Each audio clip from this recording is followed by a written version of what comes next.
indispensable para mantener las funciones vitales.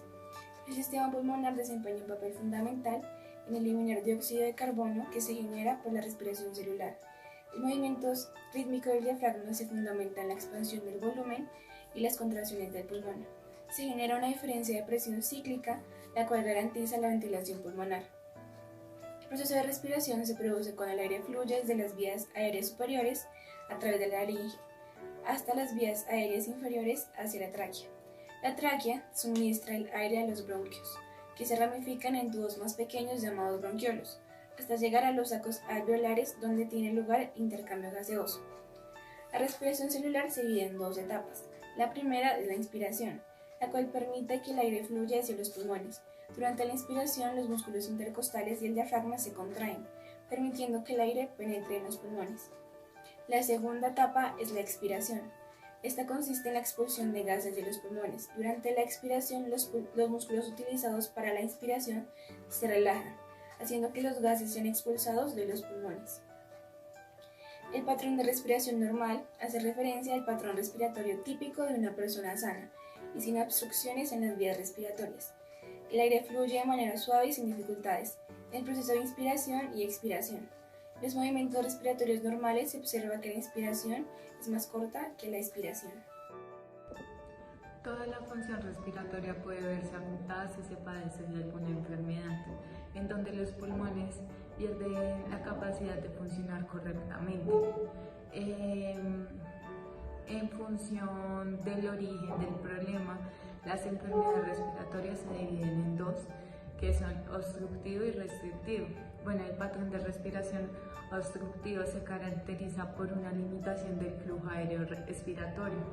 Esto se debe a que hay un daño en el interior de la vía aérea. En la expiración, el aire se encuentra con mayor resistencia producida por la obstrucción parcial o compleja de las vías respiratorias. Generalmente es ocasionada de secreciones pulmonares. Entre las enfermedades pulmonares obstructivas más conocidas encontramos lo que es bronquitis crónica, fibrosis quística, entre otras. Los patrones de respiración restrictiva. La enfermedad pulmonar restrictiva se caracteriza por una limitación al flujo aéreo respiratorio, ya que existen restricciones que impiden que los pulmones se expandan por completo. El motivo por el cual suelen aparecer dichas restricciones es el daño en el propio tejido pulmonar. El modelo de simulación pulmonar presentado a continuación busca representar dichos patrones a respiración. Ahora vamos a hablar de en qué nos basamos. En el principio de la presión negativa, que se basa en crear un espacio con una presión menor que la presión atmosférica circundante. Este mismo principio se utilizó en sistemas como el pulmón de acero. Consistía en una cámara hermética que creaba una presión negativa. Esta presión menor dentro de la cámara provocaba que el aire fuera aspirado hacia los pulmones del paciente. Esto permitía que los pulmones se expandieran y se llenaran de aire, lo que equivalía a una inspiración. Cuando la presión se volvía a su nivel normal o se aumentaba, los pulmones se contraían expulsando el aire para imitar el proceso de expiración.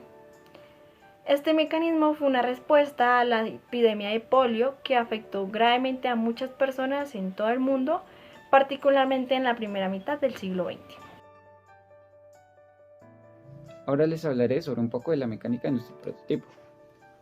Nuestro prototipo consta de un sistema biela-manivela de pistón, donde crearemos el vacío con el movimiento del pistón. Esto se sustenta bajo el principio de presión, donde sabemos que la presión atmosférica está ejerciendo una fuerza constante sobre todo lo que nos rodea. Cuando generamos un vacío, creamos una región de menor presión dentro del sistema, en este caso el cilindro. Esta diferencia de presión genera que el aire circundante, que tiene una mayor presión, ejerza una fuerza hacia el lugar donde haya menor presión, que en este caso será el interior del cilindro. Para la respiración normal, el pistón debe moverse de manera suave y constante, lo que resulta en cambios de presión regulares y percibibles. Para la respiración obstructiva se debe programar el control del pistón para que limite la resistencia adicional al flujo del aire, lo que aumentará la presión y hará que el pistón se mueva más lentamente. Para la respiración restrictiva, el control puede restringir la expansión completa del pulmón, lo que resulta en una menor variación de presión y movimiento del pistón. Con respecto al diseño, para calcular las medidas en el cilindro, debemos tener en cuenta que el volumen es igual a la cantidad de aire que queremos conseguir. En este caso, para la respiración normal será de 500 mililitros, y esto lo calcularemos de la siguiente manera. Según la expresión anterior, con el volumen de 500 mililitros, la altura deberá ser de 10 centímetros y el radio de 4 centímetros. También es importante aclarar que este cilindro tendrá un pivote invertido, donde colocaremos un globo que sea capaz de resistir estas presiones. En resumen, el sistema de biela manipula pistón estará conectado a un servomotor, controlado por una STM, que genere un giro total de 360 grados con un giro y medio de 180 hacia la izquierda. Luego deberá hacer el mismo giro hacia la derecha. De esta manera le permitirá generar el vacío y luego con el siguiente movimiento eliminará el vacío, lo cual hará que la presión en el cilindro se iguale con la presión atmosférica y por tal motivo se desinfle el globo. Señales involucradas en la función pulmonar. Primero, volúmenes. Esta señal mide el volumen de aire que se desplaza dentro y fuera de los pulmones en cada ciclo respiratorio. La componen varias. Volumen corriente es el volumen de gas que entra y sale de los pulmones en una respiración basal. Suele oscilar entre 500 y 700 mililitros en un adulto normal.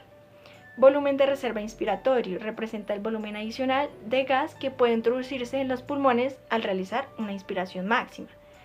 Volumen de reserva expiratorio es el volumen de gas adicional que puede exhalarse del pulmón tras expirar el volumen corriente. Volumen residual corresponde al volumen de gas que permanece dentro del pulmón tras una expiración forzada máxima. La segunda señal es la frecuencia respiratoria. Se refiere al número de respiraciones por minuto. En la imagen se muestra las respiraciones por minuto adecuadas según la edad.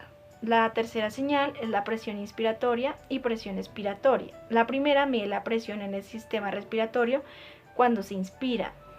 Esto para garantizar que el volumen corriente sea el deseado y sin exceder una presión que pueda causar algún daño pulmonar. Y la última es la presión en el final de la expiración. Para poder ver las señales generadas por el simulador pulmonar es necesario utilizar sensores de medición para registrar diferentes parámetros relacionados con el movimiento del sistema y la generación de presión. Los sensores de presión instalados dentro de la cámara vacía, ya sea en la entrada o en la salida, permiten medir con precisión la presión generada dentro del sistema pulmonar simulado. Esto es importante para visualizar los patrones de respiración. Se pueden usar diferentes tipos de sensor de presión, como los sensores de presión piezoresistivos. Estos poseen un chip de silicio que detecta la presión al medir. Pueden ser utilizados para medir la presión del pulmón en diferentes momentos del ciclo respiratorio, de manera precisa y en condiciones estáticas. Por el contrario, no detectan fácilmente presiones que varían rápidamente. Los transductores de presión convierten la presión en una señal eléctrica de salida, la cual puede ser digital o analógica, y necesitan de una fuente de alimentación para producir estas señales. El sensor de presión va conectado a un sistema de adquisición de datos con un microcontrolador y de esta manera registrar las lecturas de presión en tiempo real. Por medio de una ADC es posible convertir las señales analógicas proporcionadas por el sensor de presión en valores digitales. Por medio de la interfaz UART es posible transmitir los datos que se desean enviar a MATLAB. Una vez recibidos los datos se pueden procesar y visualizar para su correspondiente análisis. Las conclusiones para el diseño del simulador pulmonar se buscan principios fisiológicos sólidos y el uso del sistema de biela manivela junto a un pistón para simular los patrones de respiración ya mencionados anteriormente. Esta técnica se apoya en el principio de presión negativa que se ha utilizado con éxito en dispositivos médicos. Para replicar la función pulmonar se emplea un sistema de sensores de presión que se encarga de registrar los cambios de presión generados dentro del sistema pulmonar simulado. Esto permite realizar un análisis de los patrones de respiración en tiempo real. En cuanto a las señales involucradas en la función pulmonar, se monitorearon parámetros como el volumen, la corriente, la frecuencia respiratoria, la presión inspiratoria y la presión expiratoria. Estos son datos muy necesarios y muy importantes para evaluar el rendimiento del simulador y garantizar que los patrones de respiración se ajusten a los distintos escenarios donde se va a afectar el sistema pulmonar. Nuestro proyecto de simulador de pulmón permitirá visualizar y comprender los patrones de respiración en condiciones normales y en caso de enfermedades pulmonares.